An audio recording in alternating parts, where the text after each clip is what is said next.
At the corner of Maple and Third stood Grayson's Market, a charming neighborhood grocery store known for its fresh produce and old-school customer service. But recently, under new management, things had begun to change. The staff was younger, the music louder, and the patience thinner.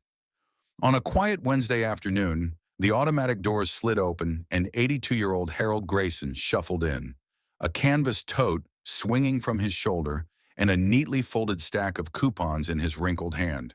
He moved slowly, nodding politely to each passerby as he made his way down the aisles. He had lived in this town for 60 years and remembered when the market was just a produce stand. He clipped coupons meticulously, not out of desperation, but out of habit and pride. He had grown up in lean times and saving mattered. As he approached the checkout counter with a loaf of bread, some soup, and 2 boxes of cereal, the young cashier barely looked up from his phone. "Good afternoon, young man," Harold greeted with a gentle smile. The cashier, a lanky teenager with dyed blue hair and earbuds in one ear, replied, "Yeah, sure." Harold carefully unfolded his coupons and placed them on the counter.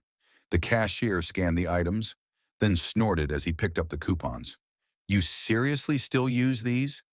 Half of them are from, like, last year." Harold chuckled politely. "Oh, I didn't realize. Feel free to skip the expired ones." The cashier rolled his eyes. "This isn't a flea market, old man. If you can't afford groceries, maybe you shouldn't be buying name brands."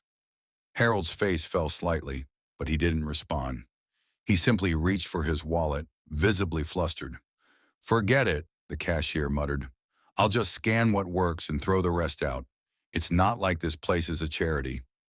At that moment, a deep voice rang out from the other side of the store. "Actually, this place was founded on charity." The cashier looked up, confused.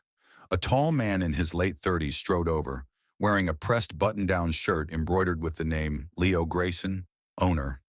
His tone was calm, but his eyes were sharp. "Leo?" Harold said, surprised. Leo's expression softened as he stepped behind the counter. "Hey, Dad. Didn't know you were coming in today." The cashier's face turned ghost white. "Wait, Dad?" "Yes," Leo said firmly. "The man you just mocked built this place with his bare hands. He used to carry crates of apples on his back when this was just a roadside stand." Leo turned to the now silent customers in line.